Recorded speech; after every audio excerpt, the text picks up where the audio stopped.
Oke, selamat malam teman-teman Operate ya. Kita masuk ke hari Rabu. Ini waktunya kita belajar bareng ya hari Rabu itu. Dan ini bagian saya, kita akan bicara tentang transformasi diri. Nah, transformasi diri itu masih di tahap yang pertama yaitu eh, mengenali diri sendiri ya kalau nggak salah ya, mencintai diri sendiri ya. Tuh, aku bukakan accepting accepting myself ya. Ini masih tahapan accepting myself dan salah satu yang mempengaruhi penerimaan diri saya ini bukunya Four Agreements ya. Ntar aku bagikan dulu yang tadi sudah aku bagikan. Nanti kita diskusi dulu. Setelah itu nanti teman-teman ini ya apa sharing ya apa yang sudah pernah dilakukan, apa yang dirasakan gitu ya. Ini si Wida ini lagi menyendiri, ntar dulu diangkat sama dia.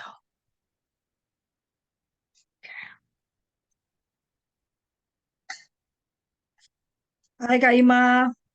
Hi love. Hello.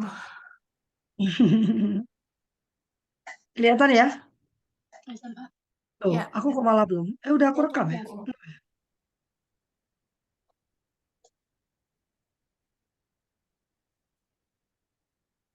Apa recording? Oh sudah. Kok ya begitulah ya, udah lama nggak ngurusin. Biasanya yang ngurus Deli ya. Ya, kelihatan kah? Sudah kelihatan? Kelihatan, kelihatan. Ya, di buku Four Agreements itu yang saya temukan tuh kan beberapa hal yang perlu kita lakukan, kita sepakati pada diri sendiri itu. Yang pertama, be impeccable with your word. Jadi perkataan kita itu memang apa bisa dipercaya gitu ya. Bisa di apa diandalkan gitu. Apa yang kita katakan tuh ya sejujurnya itu ya. Ini saya temukan ini eh, kayaknya kan ya iyalah Kak mau gimana lagi gitu ya. Tapi yang saya temukan banyak sekali dari kita mungkin saya dulu juga demikian ya. Eh, kita itu perkataan kita itu sesuatu yang apa ya yang tidak bisa dipegang sama orang gitu ya. Banyak yang saya temukan tuh perempuan itu kemudian berbohong ya. Berbohong. Berbohong itu dalam artian dia menciptakan dirinya yang berbeda gitu ya. Dia menciptakan sosok yang bukan dirinya. Jadi entah itu menjadi sosok yang sangat menyedihkan gitu ya, yang orang jadi kasihan gitu ya, atau dia menjadi sosok yang very apa ya, sangat sempurna gitu, luar biasa gitu kan. Terutama di media sosial ya, saya banyak sekali menemukan yang seperti itu ya. Sementara kalau menurut Four Agreements ini jalan menuju kita tuh menjadi diri yang otentik, menjadi diri yang apa yang damai itu adalah impeccable with your word. Jadi perkataan kita itu harus bisa dipercaya gitu.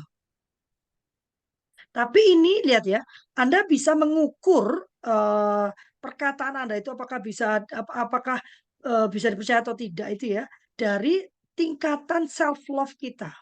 Seberapa banyak Anda mencintai diri Anda sendiri dan perasaan Anda tentang diri Anda sendiri ini sangat berhubungan dengan kualitas dan integritas dari perkataan Anda. Ini kan benar banget ya. Saya menemukan orang-orang yang kemudian perkataannya itu kanan kiri ya, kadang ngomong apa lalu ternyata yang ditemukan itu beda gitu ya.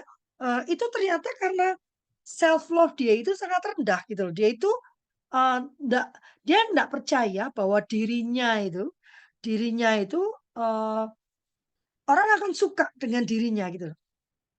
Dia dia salah ya. Dia percaya kalau orang tahu siapa dirinya yang sesungguhnya, orang itu nggak akan mau ngomong sama dia. Orang itu nggak akan mengasihi dia.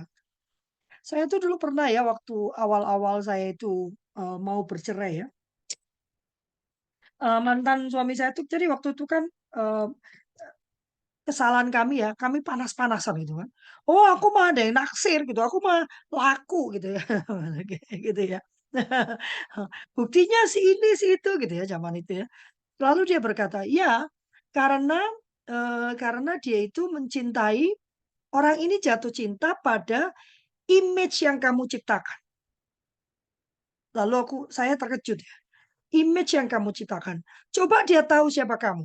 Terus lalu saya terkejut. Berarti di matamu itu, saya itu seburuk itu ya. Sampai menurut kamu, kalau ada orang suka sama saya itu karena istilah dia tertipu lah ya.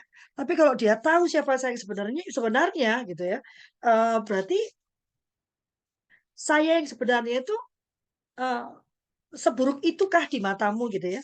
Dulu tuh dia pernah berkata, dan ternyata saya waktu itu bingung kenapa dia berkata demikian ya. Mengapa ada orang yang mau menjadi orang yang berbeda gitu. Ternyata makin ke sini saya menemukan em, itu terjadi gitu ya. Dan mungkin saya pun dulu in a way melakukan itu kan. Saya menjadi diri yang diinginkan orang lain karena cinta saya pada diri sendiri itu rendah gitu ya. Nah ini, don't take anything personally. Jangan sedikit-sedikit baper gitu ya. Jadi apa yang dilakukan orang lain tuh enggak lagi ngefek gitu. Ya kan? Maka yang dilakukan adalah kita harus percaya pada diri sendiri untuk membuat pilihan-pilihan yang bertanggung jawab. Ya kan?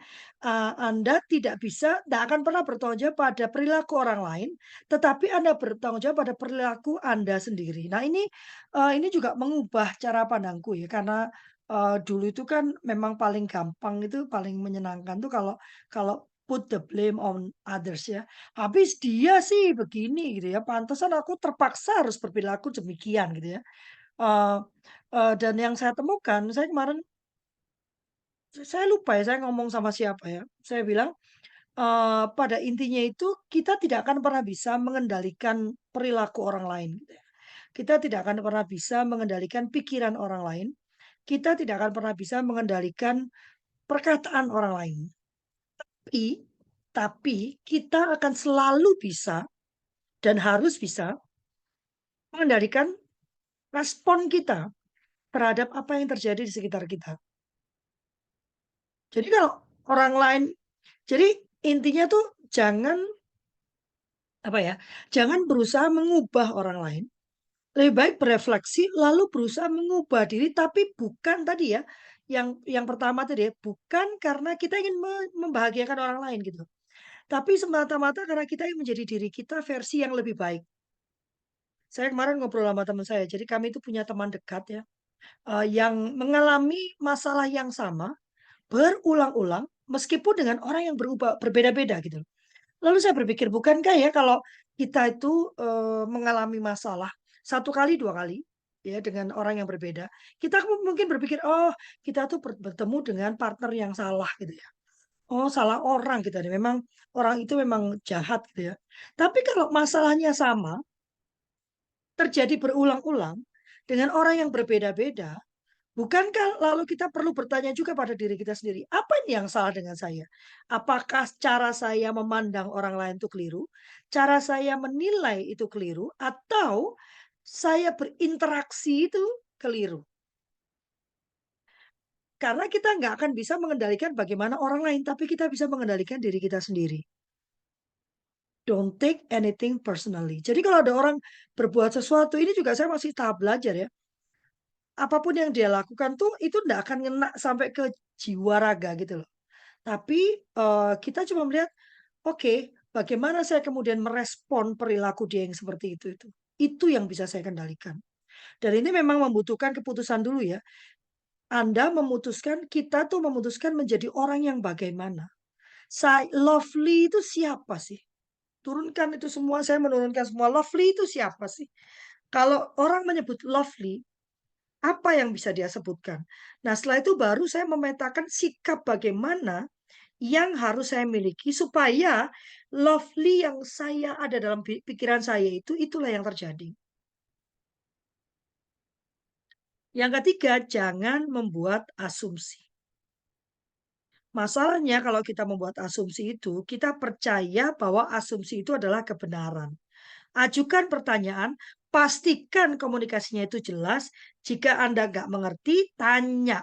Beranikan diri untuk bertanya sampai sejelas mungkin. Masalahnya sahabat ya, banyak orang itu tidak terbiasa dengan proses bertanya. Baik yang ditanya maupun yang bertanya. Saya berusaha tidak memakai asumsi. Tapi akhirnya saya terkesan seperti orang yang kepo gitu kan, ya. Dan ini seringkali bermasalah dengan kekasih saya ya. Dia seringkali kan aku udah bilang, kan kenapa mesti nanya, kenapa gitu. Jadi yang ada dalam bayangan dia tuh, oh saya curiga, saya tidak percaya. Padahal dalam otak saya berpikiran bahwa saya tidak mau berasumsi. Kok kamu jam sekian belum pulang? Kamu emang kemana tadi gitu? Bagi dia itu adalah ekspresi ketidakpercayaan. Sementara bagi saya itu adalah cara saya tidak mengendalikan asumsi. Termasuk waktu saya berkomunikasi dengan dia ya, karena ternyata, kami ini punya kendala bahasa, ya, ini the real bahasa ya, Wida, ya. Kami punya kendala bahasa, jadi ada bahasa Indonesia yang tidak terlalu dia pahami, ada bahasa Inggris yang juga tidak terlalu dia pahami gitu ya, karena bahasa ibu dia itu Prancis ya. Saya sering, awalnya itu selalu jadi pertengkaran dan saya bingung gimana bertengkarnya ya. Terus dia sering menyebutkan sesuatu yang saya nggak pernah sebutkan. Saya terus berasumsi namanya perempuan ya, saya mikirnya, "Oh ini pasti dia ngomong sama perempuan lain nih." Jadi kecampur-campur gitu kan. Ternyata yang saya temukan ya, ternyata yang saya temukan pemahaman dia itu salah. Atas apa yang saya katakan, dia terimanya beda gitu. Sehingga sekarang kalau ngomong itu, kalau kita berdiskusi ya atau berdebat atau apapun itu, saya tuh selalu ngulang-ulang, terus dia sering marah ya, "Kenapa sih?" Ditanya lagi, "Kenapa tanya lagi?" Saya bilang, "Karena saya nggak mau, ternyata terimamu itu salah," gitu loh. Kalau terimamu salah, itu nanti akan membuat kita bertengkar untuk hal yang sebetulnya nggak ada, gitu kan. Nah, cuman salah salah paham, salah menerima, terus kita bisa bertengkar dan kalau udah bertengkar bisa jadi keras gitu ya, which is itu kan nggak masuk akal. Nah, masing-masing diri kita, tapi mulai dari diri kita sendiri, sehingga sekarang yang saya lakukan, saya mencoba mencari cara nih, gimana berarti caranya ya, saya pertanyaan saya itu.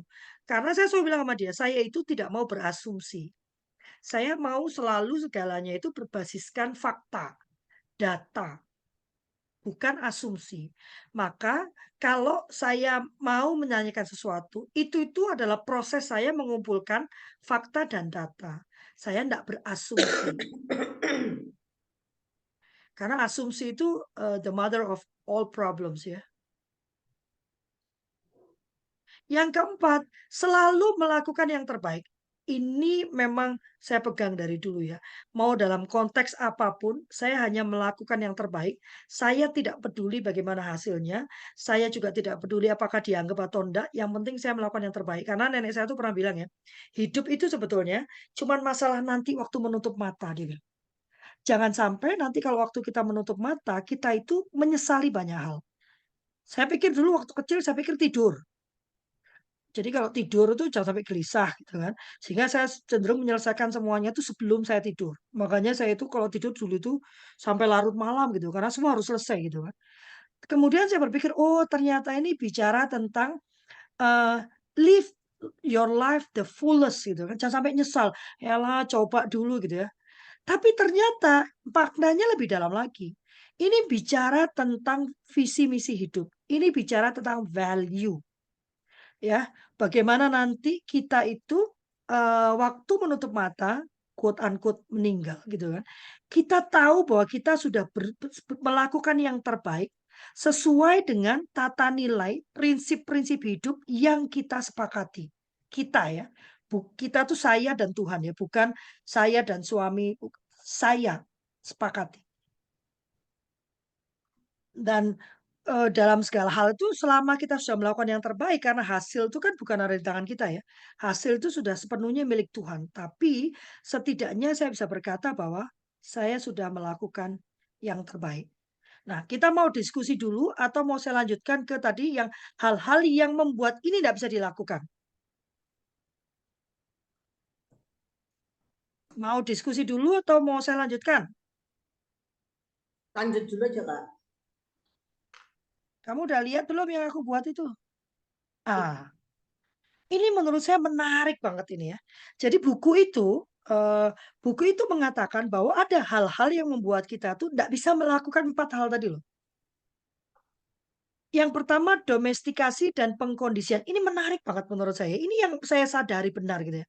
bahwa ternyata seumur hidup saya ini sudah dibentuk sesuai dengan sistem kepercayaan, perilaku, dan yang diharapkan atas saya. Dan pengkondisian ini seringkali membuat kita mengadopsi keyakinan dan pendapat yang mungkin bukan milik kita sendiri. Sehingga kita menjalani kehidupan yang tidak otentik. Dan itu yang membuat kita kelelahan. Ini yang baru saya sadari ya. Ternyata saya ini seumur hidup saya, setidaknya sampai saya mulai gelisah itu umur 38, 39 ya.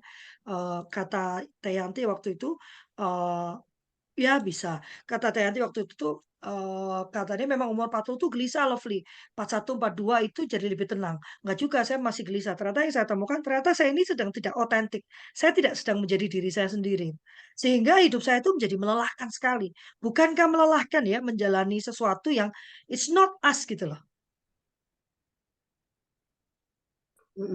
Waduh, berarti bisa saya nanya sendiri dong, Kak. Jangan lupa ya bahwa setiap manusia itu punya sistem value, nilai yang kita sepakati. Kak Feni memakai jilbab. Apakah karena masyarakat mengharapkan Kak Feni memakai jilbab? Kak Feni. Saya rasa lebih ke karena Kak Feni meyakini bahwa value inilah yang benar. Bukan dari tuntutan masyarakat. Benar nggak Kak Feni? Andaikan itu adalah tuntutan masyarakat, maka jilbab Kak Feni itu menjadi sangat berat. Jadi panas sumuk kalau dipakai gitu kan. Terus nyebelin kalau dulu tuh saya punya ini ya, jilbab bede ya. Jadi masang ujungnya itu susah banget. Mencong sini, mencong sana itu namanya. Kalau kita kan punya hair bede kan, kalau apa? Kalau yang nggak pakai jilbab, kalau pakai jilbab itu kan namanya jilbab bede ya. Jadi dipasang ini susah banget yang namanya niti itu kan biasanya pasang gampang ini kok lantas jadi panjang jadi pokoknya kalau gitu lah jilbab pede itu aku paling benci. Jadi waktu itu saya bersyukur banget ada punyanya apa tuh yang tinggal ditusuk gitu loh. Ya kan kalau terburu-buru set gitu aja udah nggak akan ada Pakai bergo, jilbab pede lah gitu. bergo, pakai Hah? bergo kayak saya. Rabani ya mereknya ya. Iya, Rabani itu merek Bergo. Heeh, Bergo, Rabani kan namanya dulu Bergo. kan yang pertama kali mengeluarkan tuh kan Rabani kan yang di Bandung Iya, itu kan Bergo, namanya Bergo. Bergo, jilbab yang Kak. tinggal di heeh. Aku dulu ada itu aku seneng banget gitu kan karena hilanglah itu jilbab bede itu kan yang aku mesti udah aku tuh motorik halusnya jelek banget itu mesti muter apalagi dulu tuh zaman yang jilbab tuh si puter-puter jadikan bunga nggak mungkin lah aku udah nggak mungkin bisa. Tapi waktu itu aku tidak memakai karena jadi percaya nggak percaya Kak Fendi, waktu itu kalau aku merasa ah orang ini kok jadi fokusnya ke jilbabku ya selalu aja aku diprotes karena jilbabku nggak boleh ini nggak boleh aku copot jilbab gitu because aku dari dulu nggak mau melakukan sesuatu karena kamu nyuruh jadi kalau bapakku dulu pinter ya kalau dia mau nyuruh aku melakukan sesuatu dia nggak akan mengatakan itu gitu dia akan mengatakan sebaliknya gitu. Dia tahu saya ini keras kepala dan saya nggak akan melakukan apa yang orang lain lakukan gitu. Jadi kalau sekarang ngetrennya itu ke McDonald misalnya, aku nggak akan makan McDonald. Nanti kalau sudah orang sudah mulai bosan sama McDonald, baru aku makan McDonald. Jadi benar-benar orang lagi sibuk ngomongin film apa gitu, aku nggak akan nonton. Nanti kalau kalian sudah capek ngomonginnya, baru aku akan nonton. Dari dulu itu begitu gitu ya. Dan ini menurut aku benar banget gitu kan. Domestikasi dan pengkondisian. Setidaknya aku dikondisikan menjadi istri. Sehingga merawat laki-laki dalam hidupku itu jadi berat banget gitu. Karena nggak otentik. Yang kedua, takut akan penghakiman. Wah, ini luar biasa menurut aku ya, takut akan penghakiman. Memang satu makanya yang ingin dibiasakan di operet adalah menghentikan penghakiman. Karena penghakiman itu membuat kita benar-benar frozen ya, freeze. Nggak bisa berpikir, nggak bisa berperilaku sehingga kita tidak bisa menjadi menjadi diri kita sendiri nih. Ketakutan akan dihakimi oleh orang lain bisa menjadi penghalang yang signifikan terhadap keaslian, otentisitas kita ya. Banyak orang mengubah perilakunya dan menyembunyikan jati dirinya untuk menghindari kritik atau penolakan dari orang lain. Ketakutan ini dapat menghalangi kita untuk mengungkapkan pikiran, emosi, dan keinginan kita yang tulus. Jadi penghakiman itu takut akan penghakiman buruk dampaknya, tapi pahamilah orang, wahai manusia yang biasa menghakimi, bahwa dampak penghakimanmu itu juga sangat buruk gitu. Dan tidak akan membawa kebaikan baik bagi orang itu maupun bagi dirimu sendiri. Termasuk di dalamnya, kalau dalam segi pengasuhan itu hukuman ya. Hukuman itu ternyata tidak membawa dampak baik apapun, hanya kemarahan dan tidak paham pada kesalahannya.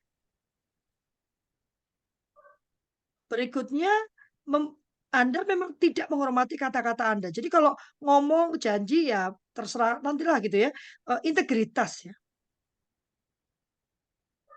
Integritas. Dan ini yang dari dulu selalu ditekankan oleh nenek saya. Manusia itu hidup dengan integritasnya. Integritas itu apa? Datang tepat waktu.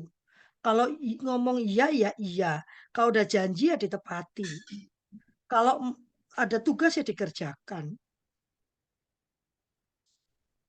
Nah, yang berikutnya adalah karena kita sering membuat asumsi, ini berlawanan dengan do not make assumption ya. Sering kita membuat asumsi dan ini memang kebiasaan karena menurut saya ini karena takut akan penghakiman, takut kita memang sehingga kita tidak terbiasa menghormati kata-kata kita.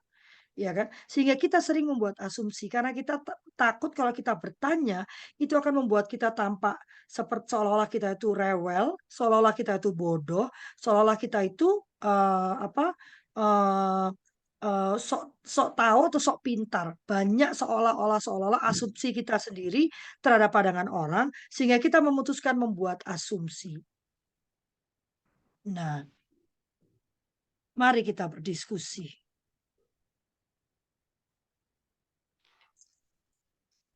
Dan waktu aku baca buku ini, aku bilang, wow, mungkin ini sebabnya aku tuh selalu merasa kelelahan gitu ya.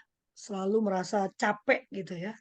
Dan kalau sekarang, saya bisa dengan nyaman, lebih baik saya bilang sama Kak Wida misalnya, jangan ngobrol sekarang ya, besok aja boleh nggak gitu ya. Daripada karena saya takut Kak Wida akan membuat penghakiman, lalu saya terima saja Kak Wida bicara dengan saya, dan saya cuma menghadapi separuh, dan itu akan makin memperburuk hubungan kita, benar nggak? Akan lebih baik kalau kita pakai Wida, kayaknya hari ini aku lagi nggak mood deh. Boleh nggak kita ngobrolnya besok gitu ya? Ya kan? Kecuali kasus-kasus yang ini ya, eh, yang apa namanya urgent ya, yang life and death situation lah, which is sangat jarang terjadi. Bagaimana teman-teman? Ada yang mau membagikan ceritanya? Apakah sudah pernah mengalami perjalanan seperti yang saya alami lewat? Jadi ini salah satu dari cara menerima diri sendiri tadi ya. Kak Ima.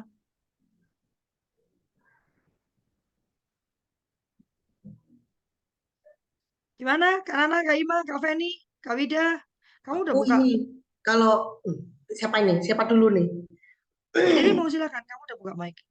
Ya, oke. Kalau aku kalau dari yang di-sharekan Kak Lovely ini, yang dua slide yang kita jadikan bahan diskusi itu, aku lebih seneng di bagian yang tadi yang kenapa kita jadi susah melakukan 4 agreement itu. Yang domestikasi dan pengkondisian. Jadi ini nih buku ini tuh mirip sebetulnya kalau boleh aku cerita itu mirip dengan latihan rohaninya yang pernah aku jalanin gitu ya. Hanya beda kata-kata, tapi step-stepnya dan tapi ini lebih ringkas. Kalau di yang latihan rohani yang aku pakai itu kan 10. Ini dia cuma jadi 4. Diringkas gitu dan ini lebih bisa membumi dipakai semua orang. Domestikasi dan pengkondisian ini nih berat banget gitu yang jadi yang ketika aku baca ini tuh yang terngiang-ngiang di sini karena bahkan pengondisian ini terjadi itu dari sejak janin teman-teman. Jadi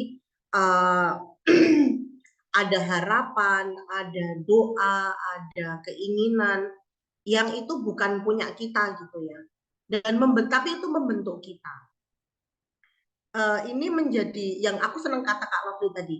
Ketika kita menjadi tidak otentik itu kita menjadi berat. menjadi menderita gitu ya. Maka kelekatan yang harus dilepaskan adalah kelekatan kita dengan label-label atau pengkondisian yang dilakukan orang pada kita. Tapi kalau kita sudah setuju dan itu menurut kita memang benar diri kita, ya that's fine. Tapi kalau enggak, nah itu loh yang hanya karena gitu ya. Nah contoh kecil nih, aku punya sharing contoh kecil. Waktu kecil aku tuh mengira aku suka warna pink. Waktu kecil aku mengira aku suka warna pink karena ibuku selalu bilang kamu itu suka warna pink. Jadi dia selalu beliin warna pink kayak gitu. Padahal ternyata setelah aku pikir-pikir aku tuh nggak terlalu seneng, warna kesukaanku tuh merah sama hijau gitu. Tapi karena ibuku selalu bilang bahwa kamu itu suka warna pink, aku pakai warna pink. Terus sampai dengan kamu itu hobinya di biologi. Padahal sebenarnya aku ini guru.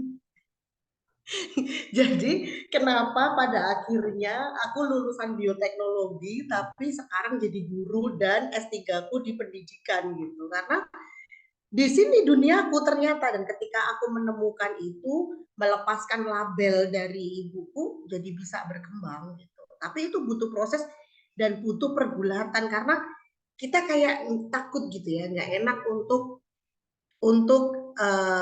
mengecewakan. Bahkan kalau dipikir lagi yang menjadi kebodohan terbesarku dari domestikasi dan pengkondisian adalah my marriage gitu. Karena 10 tahun yang lalu itu saya memutuskan menikah hanya karena ibuku rewel gitu. Kamu kalau nggak mau jadi suster ya menikah. Karena tadinya aku udah bilang aku mau hidup sendiri dulu gitu. Tapi ibuku bilang kamu udah 28 tahun, pilih antara jadi suster apa menikah gitu. Jadi ketika ada orang datang ngajak kawin ya udah ayo. Sebodoh itu. Jadi itu membuat kita menjadi apa ya, tidak otentik dan berat. Terus yang satu lagi yang takut akan penghakiman. Nah, penghakiman ini kadang-kadang itu kalau menurutku kalau kadang-kadang itu sebenarnya hanya ada di kepala kita loh. Ketakutan itu misalnya kayak gini, jangan-jangan nanti ibuku marah, jangan-jangan nanti ya terus kenapa kalau dia marah? Emangnya kalau dia marah asumsi berarti ya, pakai asumsi ya.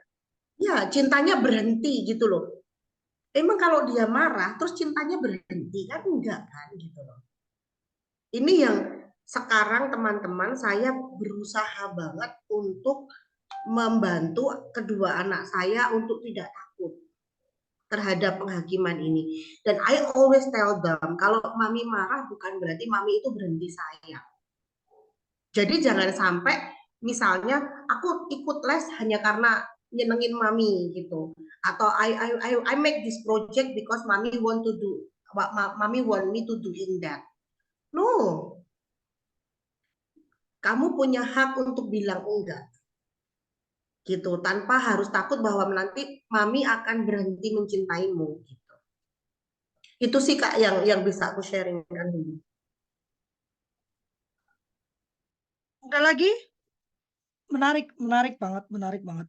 Itu juga yang aku maksudnya aku belum memahami itu pada diriku ya, tapi gimana ya?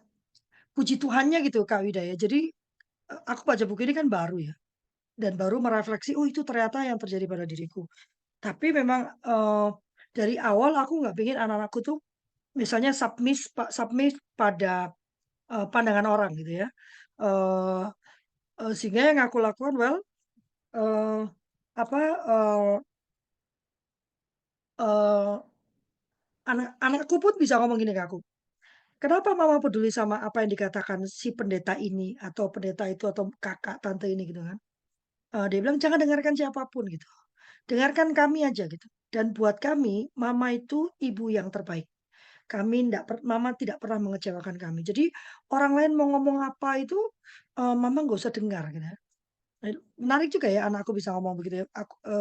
Boleh dong aku mengatakan bahwa itu karena dia juga mendengarkan hal yang sama gitu kan. Dan yang memang salah satu syarat supaya kita berani mencoba itu adalah tidak takut ditinggalkan. Berarti jadi orang tua tuh harus terus menunjukkan bahwa cinta kita tuh tidak identik dengan keberhasilan gitu. Mau kayak apapun kamu, semua orang meninggalkan kamu, ya mama ini nggak akan kemana-mana gitu. Memang nggak bisa kemana-mana gitu ya. Ada yang mau ini menambahkan? Kak Nana mungkin? Kak Feni? Kak Diana? Kak Vivi? Hai Kak Vivi. Kamu janji cerita, aku belum cerita-cerita loh.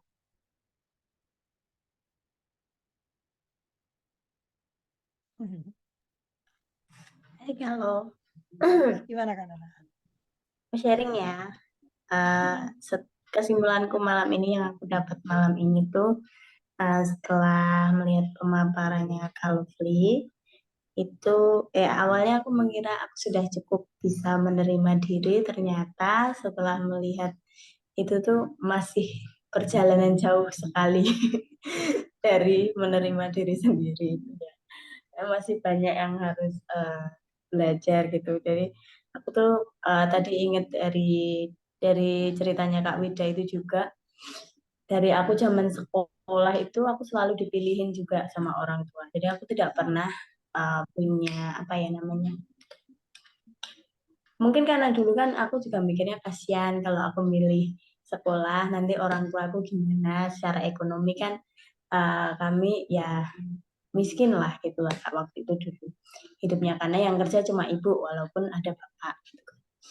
Nah apa namanya, dari milih sekolah itu, dari milih apapun itu tuh aku nggak pernah menuntut gitu sama orang tua aku, dan sampai akhirnya mungkin kayak sekarang iya juga ya kalau aku ditanyain cita-citamu apa, nggak tahu, nggak punya cita-cita. Warna kesukaan aja nggak tahu, nggak punya kesukaan tertentu gitu loh. Sampai sekarang aja masih, oh iya ya aku juga nggak tahu ya sukaanku apa, hobiku apa gitu. Caranya aku tuh masih sangat jauh sekali dari mengenali diri sendiri. Ya, terima kasih sharingnya malam.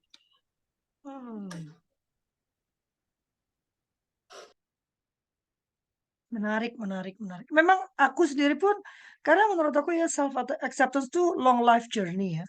Karena diri kita pun berubah ya, diri kita berubah, lalu orang-orang di sekitar kita juga berubah. Ini satu yang dulu gagal aku pahami ya. Kenapa menurut aku nanti aku mau bikin buku ini ya, things not to do so you will not get divorced gitu ya.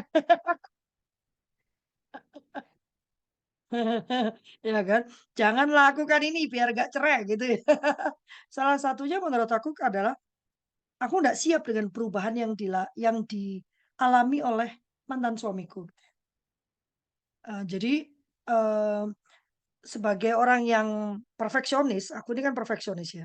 Orang perfeksionis itu maunya semuanya berjalan seperti biasa gitu.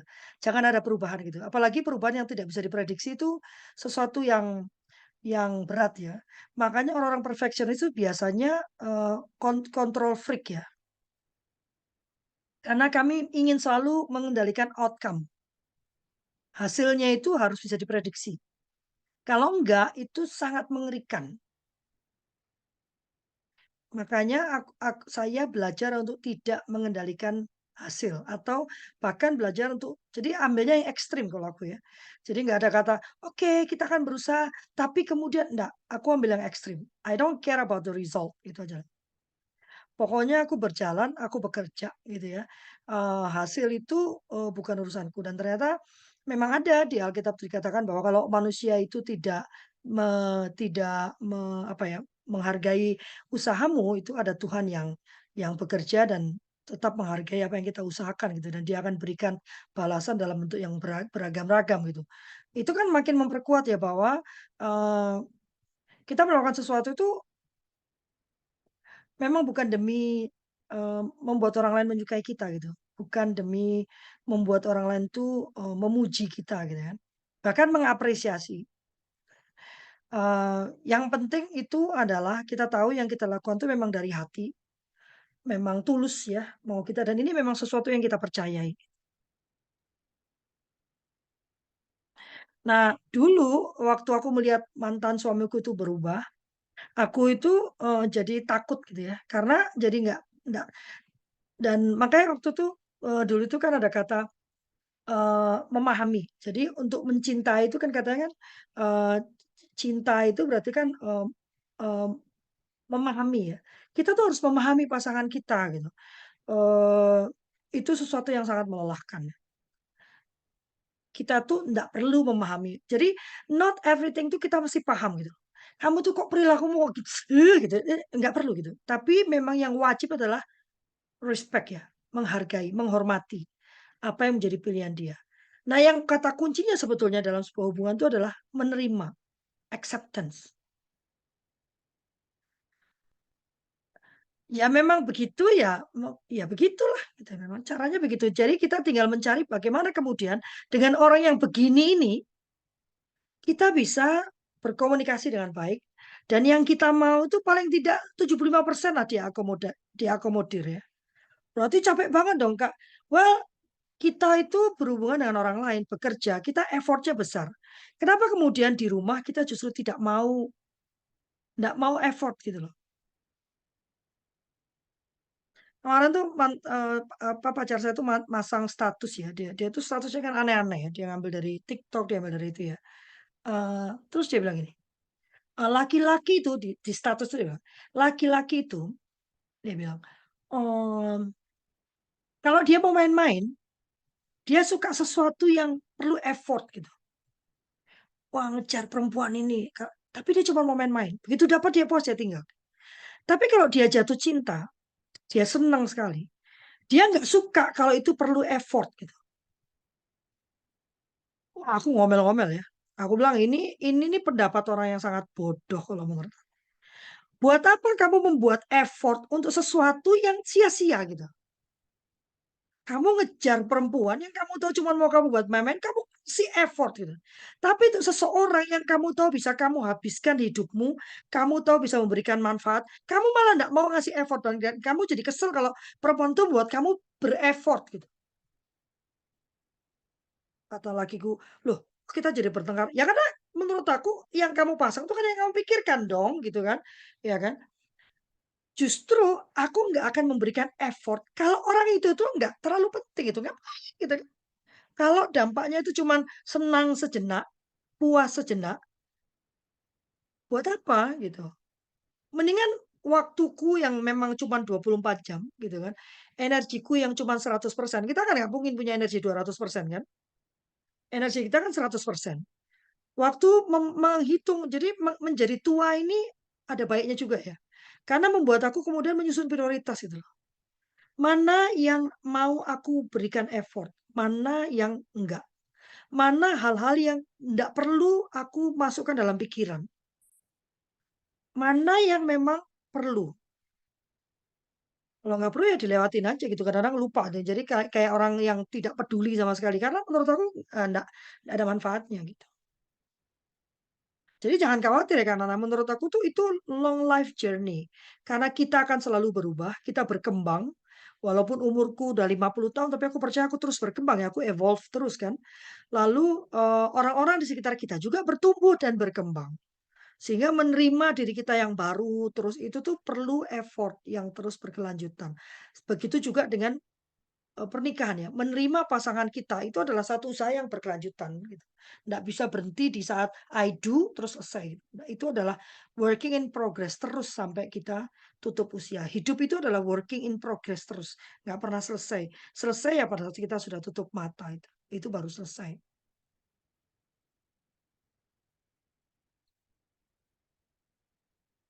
Ada lagi? Cucok meong ya berarti buku itu ya.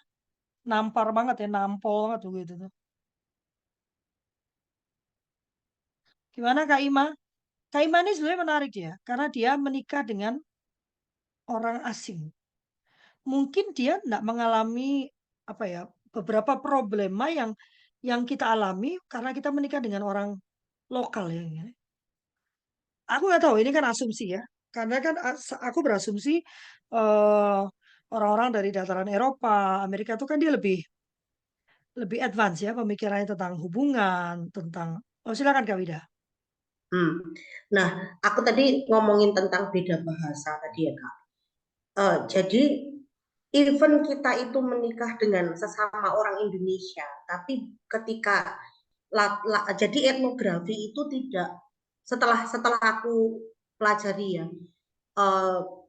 etnografi itu tidak terus kalau kita beda negara atau beda bahasa atau beda suku. Aku itu menikah dengan suamiku sama-sama orang Jawa. Tapi kami itu berasal dari dua kultur keluarga yang bertolak belakang. Itu juga sudah membuat beda bahasa dalam pernikahan. Gitu. Jadi bahasaku, languageku itu seperti ini, nanti diterjemahkan apa sama dia. Gitu. Jadi kayak misalnya aku ini kan seorang guru. Jadi kalau caraku ngomong ya kayak orang ajar gitu. Nah, bagi dia bahasa yang seperti ini ditangkap sebagai dominasi, sebagai perintah. Contoh kecil aku ngomong kayak gini, Mas, anaknya dipethuk jam 5, arep mau petuk jam 5, iki wis jam 4. Mas, anaknya mau dijemput jam berapa? Ini sudah jam 4. Ini sebagai seorang guru kan biasa kita menanyakan murid itu tidak langsung menyuruh gitu kan, tapi membuat dia berpikir dulu gitu. Kalau murid kan akan menjawab, oh ini sudah jam sekian, maka harus ini, gitu kan, harapannya guru kan gitu. Tapi oleh suamiku itu diterjemahkan sebagai, aku itu menganggap dia lupa. Menganggap dia tidak paham bahwa, jadi jawabannya gini, yungku tuh, terus ngerti aku, nah ini sudah jam 4, kayak gitu. Itu beda bahasa dari cara orang tua kami membesarkan gitu. Jadi di keluarga dia contohnya anak keluarga anak itu yang penting dia nggak rewel, nggak nangis gitu. Jadi nangis itu sebuah masalah kalau keluarganya dia. Jadi supaya tidak rewel, apapun yang diminta anak diberikan karena dianggap anaknya belum mudeng gitu. Nah, padahal di keluargaku, itu kalau mendidik anak, kalau namanya berbahaya, mbok kamu mau nangis gulung komeng ya nggak akan diberikan. Walaupun kita nggak marah dan kita kasih tahu kenapa alasan tidak memberikan itu. Nah ini jadi pertengkaran luar biasa dianggap sama mertuaku bahwa Wida itu ibu yang kejam, anaknya cuma minta es krim aja nggak dikasih. Itu sampai ke seluruh kampung itu diomongin. Guala anaknya sampai nangis gower-gower, anaknya tantrum belum gloso di jalan dibiarin. Nah kalau memang anakku anak yang ABK dan dia suka tantrum, kalau dia lagi tantrum terus malah dikasih hadiah ya nanti besok dia tantrum lagi gitu kan. Nah itu ada perbedaan language seperti itu. Jadi nah sekarang experience yang sekarang itu dengan teman-teman di sini ya beda bahasanya udah banget. Jadi kalau yang kemarin dengan suamiku itu pun teman-teman, saya itu sampai ngambil mata kuliah etnografi. Jadi kenapa saya jadi double degree di etnografi? Itu karena pengen berusaha memahami bahasa keluarga suami saya yang enggak saya mudengin. Culture-nya beda banget. Terus sama Romo pembimbing diberitahu, kamu supaya lebih paham ikut aja kuliahku. Nah, saking kesenangan terus saya jadi ambil S2 lagi di etnografi kan. Kayak gitu. Jadi demi mempertahankan sebetulnya, demi mempertahankan dan demi memahami bahasanya dia. Walaupun pada akhirnya ternyata sama dengannya memang beda frekuensinya, beda bahasanya nggak bisa nyambung lagi gitu ya. Tapi ya sudahlah. Itu jadi bahasa di sini tidak melulu ketika orang beda negara, tapi dengan dia dibesarkan dengan bahasa yang berbeda itu bisa bikin, bahkan orang kan love language-nya juga beda-beda, itu struggling sekali. Itu sih Kak. Ya, ya. Itu juga jadi permasalahan ya, misalnya love language itu kan komunikasi yang intens lalu menyentuh gitu ya. ketemu dengan orang yang love language-nya nggak seperti itu gitu kan. Wah, nanti kita langsung jadi itu baper kan. Jadi kamu tuh nggak sayang sama aku ya? Nggak pernah meluk, kok nggak pernah gitu ya. Dulu aku pikir, oh sama bule nih ya, begitu tuh. Ternyata nggak semua bule juga kan, ah baper lagi. Terus saya aku mikir, ah kalau cari yang persis seperti yang aku mau gitu kan, cloning diriku sendiri dong berarti ya kan. Tapi nanti nih kalau AI udah jadi repot ini ya, Kak Wida ya, kalau dia udah bikin tepat seperti yang kita mau ini repot ini kita nggak akan punya. Tapi menurut aku bertemu dengan orang yang sangat persis seperti kita juga jadi nggak menarik kali ya, nggak Mm-mm. ada dinamikanya kali ya. Tidak Justru belajar kita malahan. ditemukan dengan orang yang ya jangan yang bertolak belakang lah ya, setidaknya ada slightly difference lah ya. Bertolak belakang juga lelah banget ya memahami ya. Ayo Kak Feni, Kak Diana, ini belum berbicara Kak Ima, Kak Vivi. Menarik tapi sebetulnya memang benar ya. Perbedaan bahasa itu memang berat ya. Berat. Gimana Kak Ima? Bentar, otakku mampet.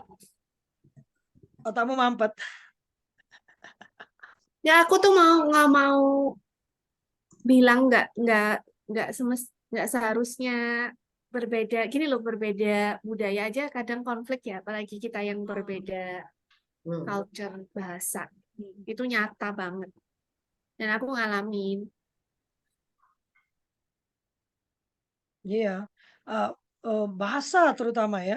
Maksudku gimana ya? Walaupun bahasa Indonesia ya, Kak Wida ya, bahasa Indonesia misalnya.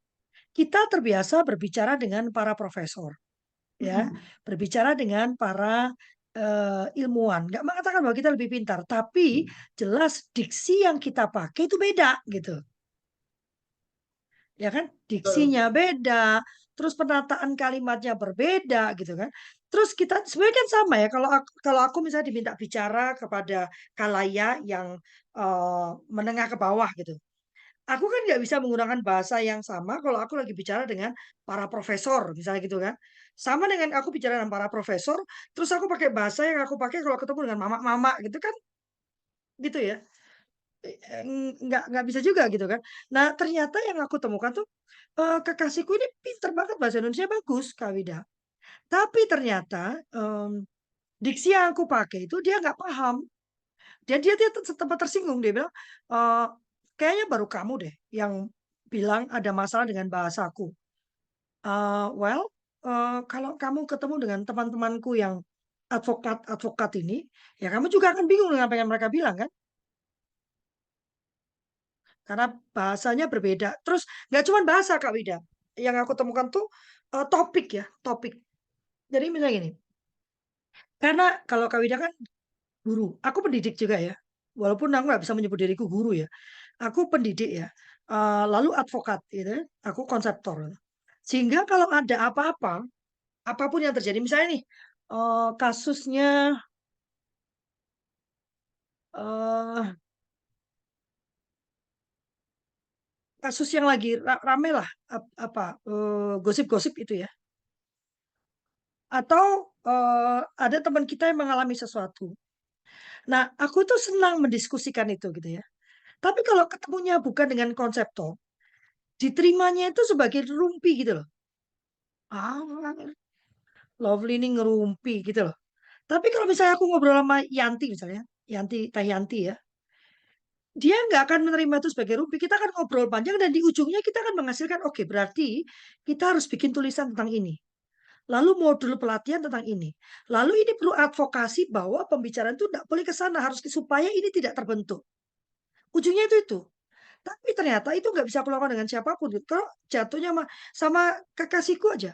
Dia tuh kadang-kadang gini, itu bukan urusanku. Lah, ini juga bukan urusanku. Tapi buat saya semua fenomena itu menarik gitu loh. Tadi bicara beda bahasa tadi ya. Tapi kita mesti balik lagi nih ke laptop nih. Balik ke the four agreements itu kan. Karena kalau ini belum kita masukkan, belum kita terima sebagai satu yang menjadi bagian integral dari diri kita, maka memperlakukan orang lain itu juga akan sulit itu. Tadi kayak sebenarnya kan sederhana ya kalau aku mau mikir ya. Oke, bahwa dia tidak memahami itu. Berarti aku harus menurunkan level komunikasiku gitu kan. Lalu pelan-pelan dia dibiasakan untuk naik ke level itu gitu. Jadi sekarang tuh walaupun dia udah 15 tahun di Indonesia misalnya, dia belajar kosakata baru. Jadi aku kasih kosakata baru, aku tanya, ngerti gak? Itu tuh ini loh, ini. Itu apa sih? Itu ini loh. Supaya dia pelan-pelan akan masuk ke cara bicara yang biasa saya pakai gitu kan.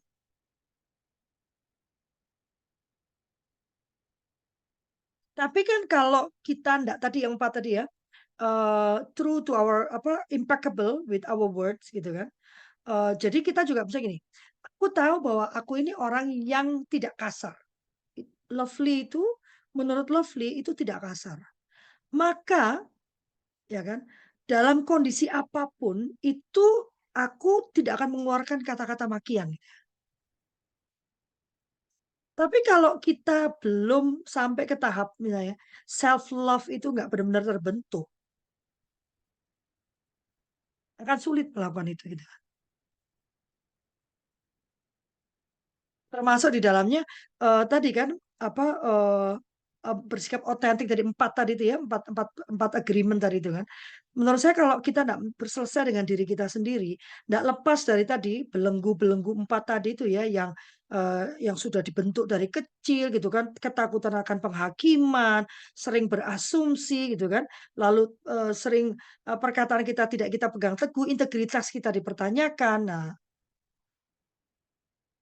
akan sulit itu.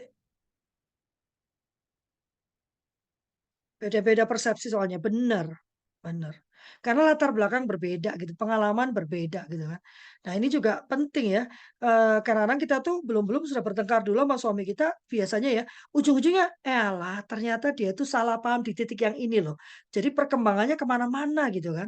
Walah, kamu tuh salah di sini tuh gitu. Nah seringkali kita sudah emosinya udah naik duluan kan, jadi kita nggak ngeliat tuh kalau sudah ada pencabangan tuh, Iya ya benar. kan? Udah kadang marah nih, sebetulnya setelah kita diem, walah, di titik ini loh sudah mulai bercabang, makanya nggak nyambung lagi ngomongnya gitu kan. Saya sekarang memutuskan kalau udah kayak gitu, saya bilang kayaknya ya malam ini nih kita lebih banyak nafsu bertengkarnya. Mungkin kita hentikan saja diskusi malam ini, kita tidur aja besok kita ngobrol.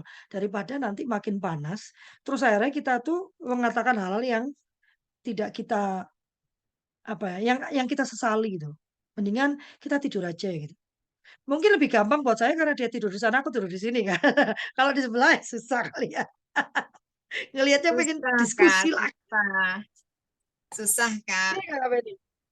Susah Kak, soalnya ya itu ya karena kita udah terlanjur dikuasai emosi, jadi bawaannya kalau belum keluar semua gitu, belum puas gitu rasanya.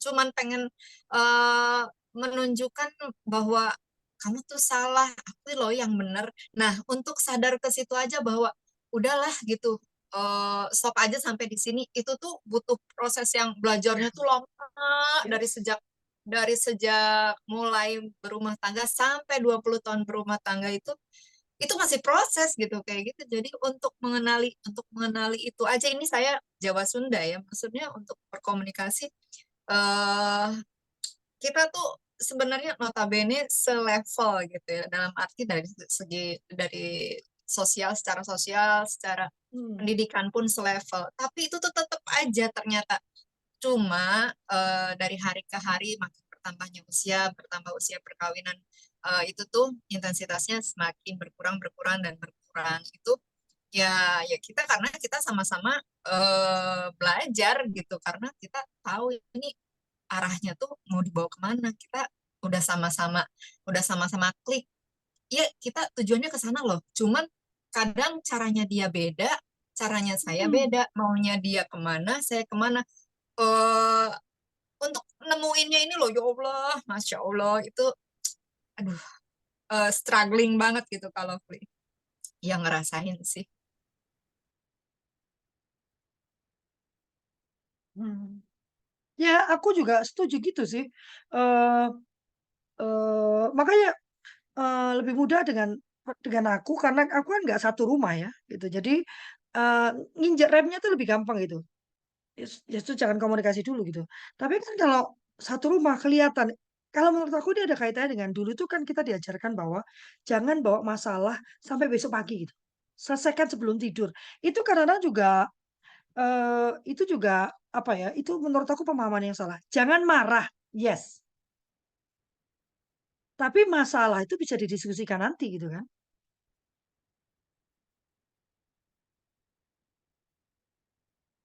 Tapi kita kan berasumsi jangan marah sambil tidur gitu kan ada ya.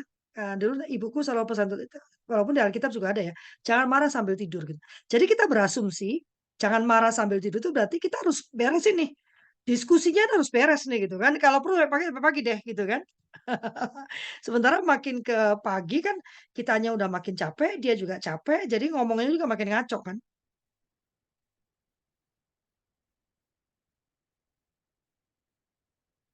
Tapi menurut aku Kak Feni ya, kalau nanti pada titik di mana self love itu sudah benar didapatkan, karena aku nggak tahu ya, aku ya, yang saya kan cuma bisa atas nama diri saya ya. Dulu tuh sering kali karena aku ketakutan nanti kalau nggak aku selesaikan dan dia nggak benar-benar paham apa yang aku maksud, dia itu akan berhenti mencintai aku gitu. Dan dia akan pergi. Terus aku gimana dong? Tapi makin ke sini, aku berpikir, well, eh, saya ini berharga kok. Saya ini perempuan yang baik. Saya ibu yang bertanggung jawab. Saya ini eh, apa ya? Saya perempuan yang baik lah. Saya cukup berharga gitu. Sehingga kalaupun ini saya hentikan sekarang dan saya katakan kan kita ngomong udah ya, kita jangan ngomong dulu karena ini kok kayaknya makin ke sini makin ke sono gitu ya. Mendingan kita ngobrol besok lagi ya. I love you ya. Gitu. Nanti dia jawab ya I love you too. Udah good night ya. I love you ya sayang ya good night. Dah. Nah nanti kemudian biasanya yang terjadi setelah saya bangun, terus saya berpikir apakah masalah kemarin tuh layak dilanjutkan? Karena kan emosiku juga udah turun ya. Layak untuk didiskusikan lagi. Ataukah sebetulnya itu merely misunderstanding gitu. Kalau lalu aku menganggap, aku menemukan gitu ya bahwa oh it's actually cuman salah paham. Dan biasanya yang aku lakukan aku mengirim pesan ya, aku minta maaf gitu. Aku minta maaf kemarin tuh udah terlalu emosi bahwa sebetulnya itu uh, it's not a big that big of a deal gitu. Jadi maaf ya gitu. Dan biasanya itu membuat dia juga bilang, "Oh, aku juga minta maaf. Mungkin aku memang salah melakukan itu, jadi aku minta maaf." So, aku menemukan menunda itu ternyata lebih baik daripada harus selesai sekarang. Tapi memang jangan marah.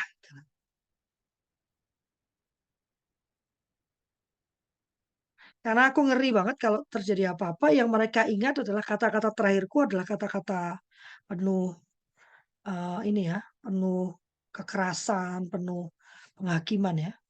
Aku ingin kalau ada apa-apa itu yang mereka ingat perkataanku adalah I love you ya gitu ya.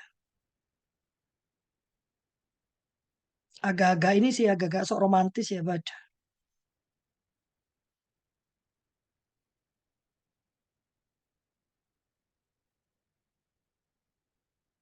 Bagaimana? Yang lainnya menarik ya. Karena the way kita melihat diri kita itu sangat mempengaruhi cara kita kemudian berinteraksi dengan orang-orang di sekitar kita ya. Terutama satu rumah itu berat loh, berat. 24 jam melihat kan. Orang mah ngelihatnya suami kita pas ganteng ya kan, pakai dandan keren. Nah, kita kan ngelihatnya pas buluk ya. Udah buluk nyebelin gitu kan, itu kan berat ya. Bener kan? Ya kan? Orang ngelihatnya walaupun suami kita lagi nyebelin tapi kan ganteng ya. Orang lihatnya di apa di kantor kan, rapi ya kan. Nah, kita kan dia baru koloran ya kan. Tapi hal yang sama berlaku untuk suami kita ya. Mungkin orang di luar lihat kita kan dandan ya. Dandan ya kan, rapi, wangi gitu kan. Nah, kita di rumah kan dasteran ya kan. Bulu terus nyebelin pula kan, udah bulu Nah, itu nyebelin kan ya. masalahnya. Sama tahu. Itulah masalahnya. Nggak Ya. banyak orang bisa apa katanya kalau istri itu kecantikannya untuk suami di rumah harus dandan begini. Tapi faktanya tetap aja dasar bolong juga yang dipakai. yang paling Rasa enak, bolong yang tuh pas. seksi loh. Iya, ya ya untuk sebagian orang ya.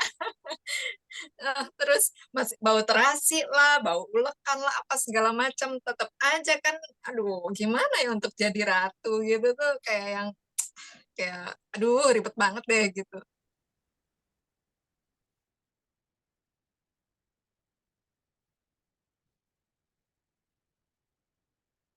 Iya, eh, tapi kita memang gitu ya. Kemarin tuh aku juga bertengkar sama dia itu perkara kata take it for granted. Rupanya dia salah memahami take it for granted sebagai eh, take advantage. Jadi bertengkar kami itu sangat-sangat intelektual, Wida. Sampai aku kasih definisi kamus. Nih kamu lihat ya, ini definisi kamusnya ini. Gitu ya. Karena kita tuh eh, sudah take it for granted loh. Udah jadi suami kan gitu kan. Kan dia harus menerima aku apa adanya. Ya apa adanya nggak gitu kali. Maksudnya gini, balik lagi ya. Kalau self love kita itu nggak tinggi, kita tuh memang nggak merasa perlu cantik kan. Tapi kalau kita coba tuh Ima tuh di rumah aja cantik coba lihat. Asal kamu loh. Oh, kalau Dimas thank you ya. Iya kan? Coba, ya kan? Ibuku dulu eh, kalau jam-jam bapakku mau datang dan dia itu, ah iya sama, sama. Tapi itu ya gitu ya, apa ya? eh, kita itu kadang-kadang tidak mau menggunakan teori-teori yang sudah kita dapatkan tentang manajemen konflik, organisasi gitu ya. Kita nggak mau bawa ke rumah gitu. Padahal itu sebenarnya apa sebenarnya itu sangat penting dan sangat membantu gitu ya. Ibuku dulu kalau jam bapakku mau pulang, ibuku tuh ibu rumah tangga dia nggak pernah kerja ya. Dia dandan lengkap, lengkap kayak orang mau pergi pesta, kayak orang mau keluar rumah ya, bukan pergi pesta, kalau mau keluar rumah. Dan ibuku tuh memang jago dandan ya. Dan aku dulu nggak ngerti gitu loh. Dulu dia bilang bapakku kan kerjanya di airline ya. Jadi yang dia temui kan apa apa itu namanya pramugari kan. Nah, jadi ibuku bilang, nah kalau dia pulang terus lihat mama busuk kan ya, terus lah dia pulang. Bener juga ya, aku pikirnya. Untungnya waktu aku punya suami kan, kalau dia pulang aku baru pulang kerja, jadi pasti cakap-cakap dikit lah, nggak usah nggak dasaran juga gitu.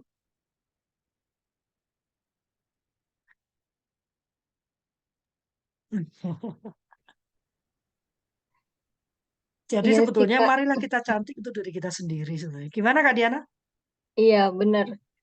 Kalau apa ya tradisi ya, apa turun temurun ya dari nenek saya itu, kalau keluar kamar itu jangan pakai apa baju tidur ya atau apa gitu. Itu nurun juga ke saya Hmm. juga gitu. Heeh. Walaupun itu daster sobek-sobek ya Kak ya. Maksudnya daster sobeknya sih cuma di lengan gitu kan. Tapi enak gitu ya. Walaupun daster yang sudah tipis gitu kan. Enak. Tapi itu itu dipakainya ya di kamar gitu. Jangan sampai keluar kamar. Jadi keluar kamar itu ganti gitu. Itu karena eh, kebetulan saya juga tinggalnya kan nggak apa ya. Ada saudara ipar, ada ini. Jadi ya, oh iya ya gitu. Jadi ya rasa nggak nyaman ya kalau misalnya eh, dengan kondisi pakaian yang gitu-gitu kan. Jadi emang apa ya? Ada istilah Jawanya itu apa ya? Ajine diri, harga diri itu dari busana ya. Itu Hmm. maksudnya dari itu falsafah Jawa yang saya dapat dari nenek saya ya. Jadi tidak pernah itu nenek saya itu keluar rumah dengan jadi masuk kamar karena dulu kan di apa ya digelung ya, digelung terus masuk kamar itu dengan baju baju kamar gitu-gitu. Walaupun orang Jawa dan tinggal di desa itu. Nah, itu yang sampai nurun ya ke saya, orang tua saya. Orang tua saya dua-duanya kerja. kalaupun datang itu saling nggak ketemu gitu.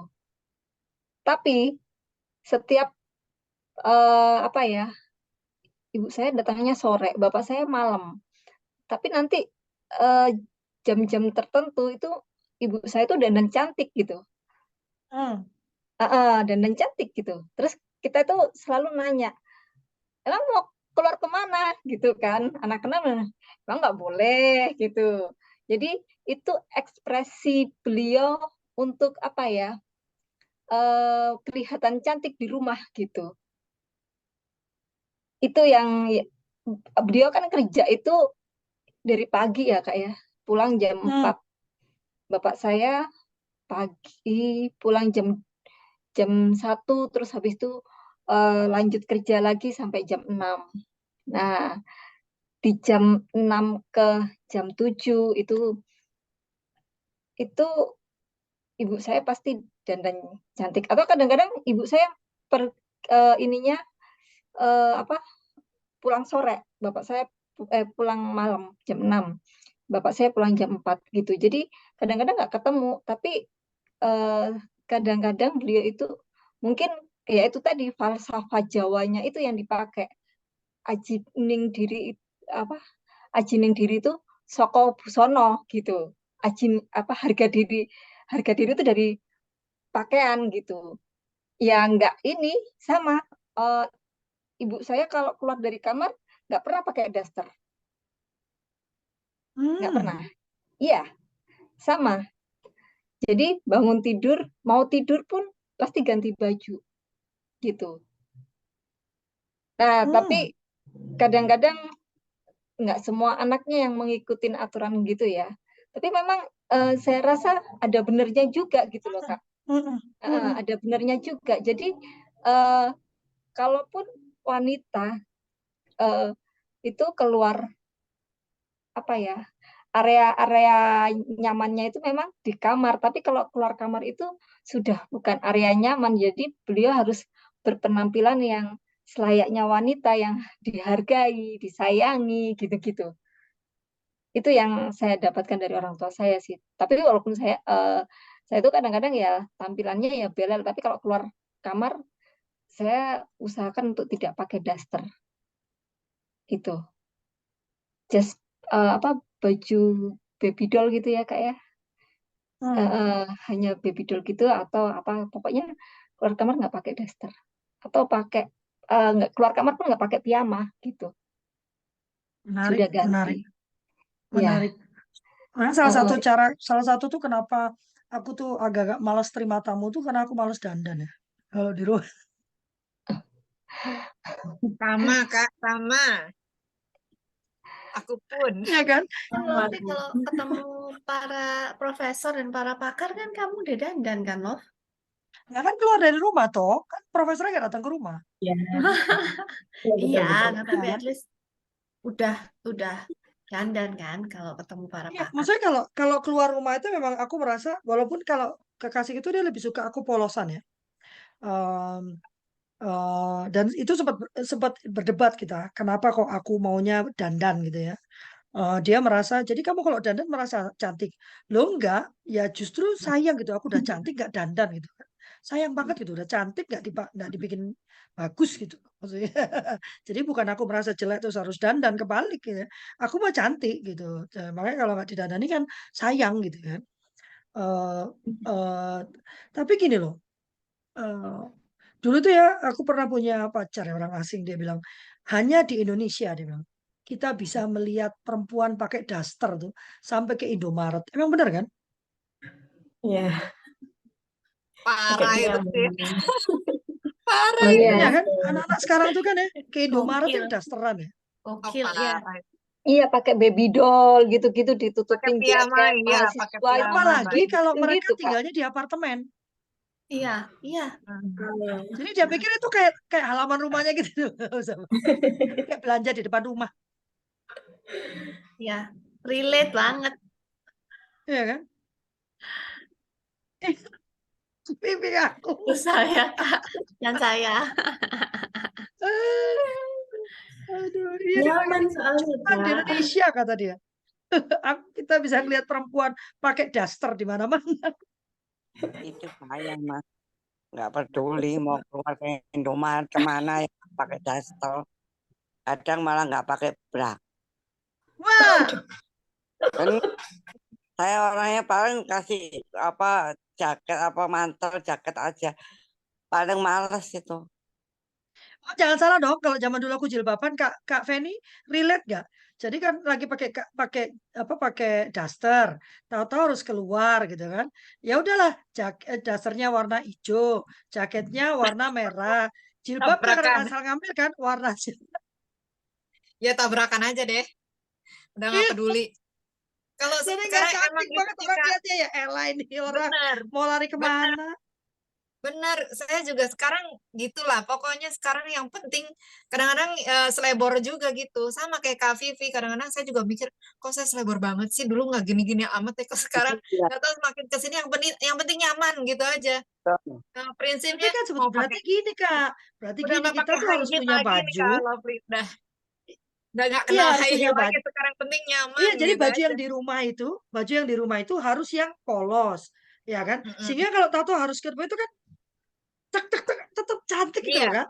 iya, iya, iya, Ya kan? iya. Jangan beli daster yang warna-warni gitu kan. Terus jaketnya warna-warni juga nanti asal ngambil keluar, Mbak, ini kok jadi kayak Sebagai Betul. orang yang males ribet, iya. sebagai Saya, orang yang males ribet, aduh, itu saya sangat cantik. sangat merepotkan. Kenapa Gimana Kak Vivi? Kak Vivi? Kalau saya cantik hanya ke gereja pakai rok. Di luar itu saya pasti pakai kulot, pakai anu gitu. Nggak pernah pakai apa-apa. Jadi kalau ke gereja aja cantik. Sampai orang tuh bilang sama saya, kalau ada pesta, dia pasti bingung. Loh itu kamu. Sama nggak disapa saya. Karena memang dia nggak tahu saya. Karena saya nggak pernah make up.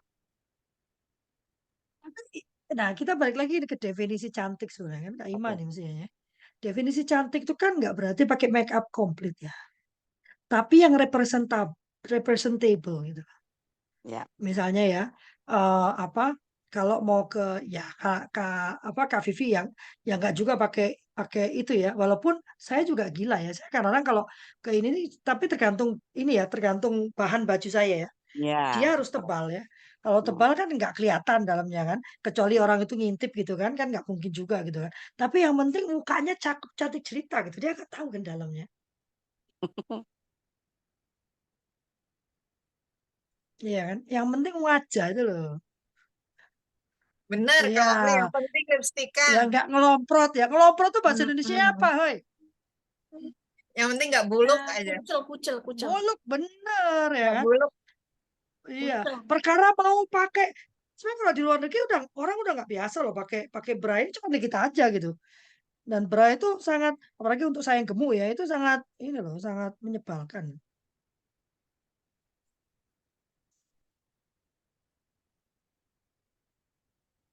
Oh, aku malah nggak pernah pakai celana karena kalau aku tahu BB-ku naik itu mengganggu kenikmatanku makan nanti. Aku nggak punya daster. Kamu nggak punya daster. Habis Tos ini Kak Wida. diborong Kak Wida Eh, beli daster. Aku nggak cobalah beli. punya rok, Yang nggak pakai punya Racuni, daster loh ayo yang kita sekarang. racuni Wida dengan daster ya. Kamu sekali kenal daster, enggak. kamu kayak itu ada. Once you go black, you cannot go back. Once you go Belilah dasteran, you daster. cannot go back. Dulu pernah pas hamil toh. Aku tuh kalau tidur itu tuh nyingkap gitu loh. Jadi nggak pernah pakai Justru rok. seninya di situ. Justru kan, itu Seninya di makanya situ. aku kalau tidur selalu pakai selimut. Soalnya nanti bajunya entah kemana. Yang Betul. penting selimut kan nggak kelihatan. Selimut juga bablas. Tapi Kak, itu ada keuntungannya kita pakai daster loh. Karena kan kita tuh organ kewanitaan kita itu kan sangat sensitif ya. Dan Ya. kenapa sih perempuan itu kan majority pakai rok, majority. Enggak, kita kan nggak lihat laki-laki pakai rok ya. Nah, itu kan memang Oh di sini banyak. iya. Di Thailand iya. Oh, di mana sih di Filipina? Filipin, Cowoknya lebih cantik. Oh, iya, seriusan. tahu di Thailand dong. Sama kayak di Thailand. Iya, bisa biar bisa nafas, miswinya bener banget. Karena Iya. memang kalau malam itu kan sebenarnya si organ kewatan kita tuh seharusnya dibuka mestinya karena dia harus ada ventilasi kan. Ini aku ngobrol ini karena ada That's why beberapa. itu sebabnya aku senang aku adalah seorang yang bujang lajang. I'm free. Nah, itu aku pernah nge-review beberapa health wellness product itu. Jadi memang ini dibahas ya. Kalau malam tuh memang harus dibuka sebenarnya. Aduh, Tapi gawat bukan kalau dibuka.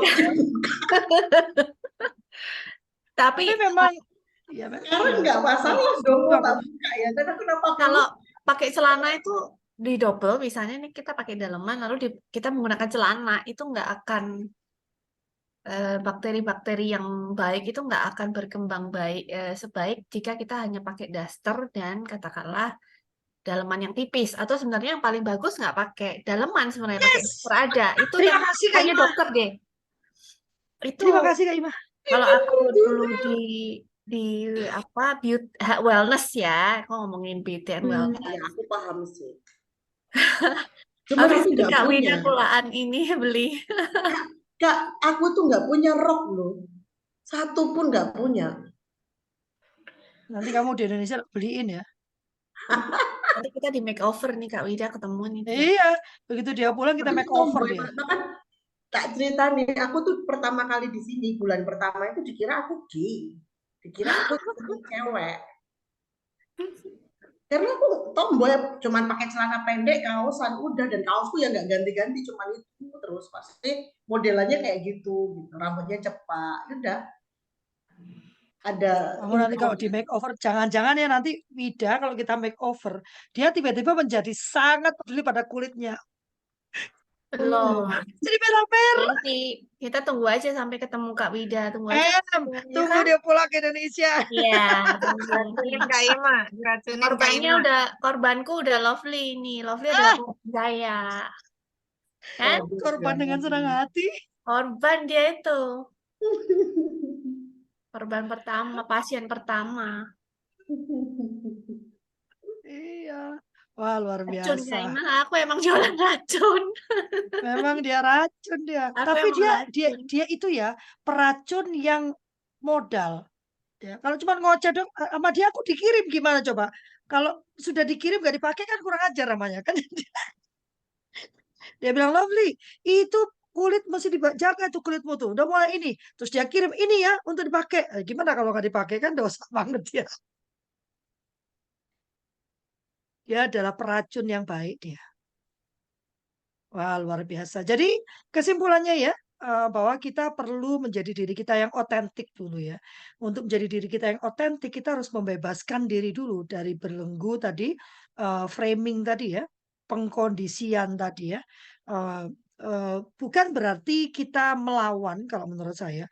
Karena saya percaya dari masing-masing dari kita tuh ada roh kebaikan ya, ada kebaikan di dalam diri kita itu.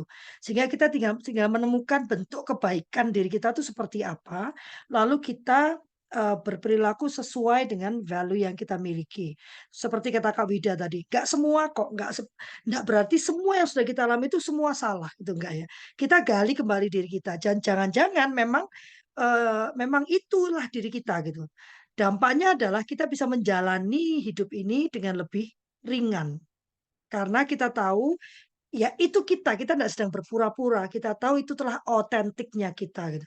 Sehingga nanti akan mudah buat kita untuk menjaga perkataan kita ya. Tadi coba kita lihat ya. Eh, udah aku tutup.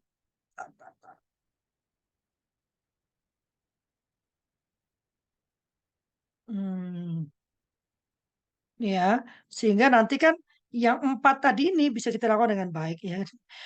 Yang pertama berbicara be impeccable with your word gitu kan, memperhatikan kata-kata kita supaya kata kita punya integritas gitu kan, dan nggak baperan, don't take anything personally, jadi nggak baperan karena kita sudah mencintai diri kita sendiri, keberadaan kita itu tidak ditentukan oleh apa yang dikatakan orang lain. Penghargaan atas diri kita itu tidak ditentukan oleh penghargaan orang lain, tapi benar-benar hanya pada diri kita sendiri. Ya, lalu yang ketiga, tidak lagi membuat asumsi karena kita sudah punya kepercayaan diri, kita tahu kita berharga, kita berani bertanya. Dan yang terakhir, karena semua ini udah kita lakukan, maka kita akan selalu melakukan yang terbaik. Ya, karena ini ya, kadang kita tidak mau melakukan yang terbaik karena kita tidak yakin akan hasilnya. Ya kan? Jadi kita tuh takut jangan-jangan nanti kita melakukan sesuatu yang sia-sia. Nah, percayalah apapun yang kita lakukan meskipun tidak dihargai oleh dunia, tapi semua kebaikan, semua hal yang dilakukan dengan sepenuh hati, datang dari hati yang tulus itu tidak pernah sia-sia. Kalau enggak hari ini, ya besok, ya lusa, setahun lagi, 2 tahun lagi, tetapi itu akan dicatat dan akan dikembalikan oleh Tuhan kadang berlipat-lipat. Itu ya. Jadi pesannya tetap sama, ayo kita menerima diri kita sendiri apa adanya, siapa diri kita yang sudah Tuhan ciptakan dengan keyakinan bahwa kita ini semua adalah ciptaan Tuhan yang sempurna. Dia waktu selesai menciptakan kita, dia berkata, wow, bagus banget ya. Oke, terima kasih teman-teman, kita berfoto dulu. Ayo, dengan wajah-wajah yang cantik. Jangan wajah-wajah apa tadi? Butek. Apa? Butek. Ya. Belakat. Kak Feni, ayo Kak Wike. Hai Kak Wike, apa kabar? Udah lama nggak muncul nih. Kak Vivi, udah oke dirimu? Masih mencoba.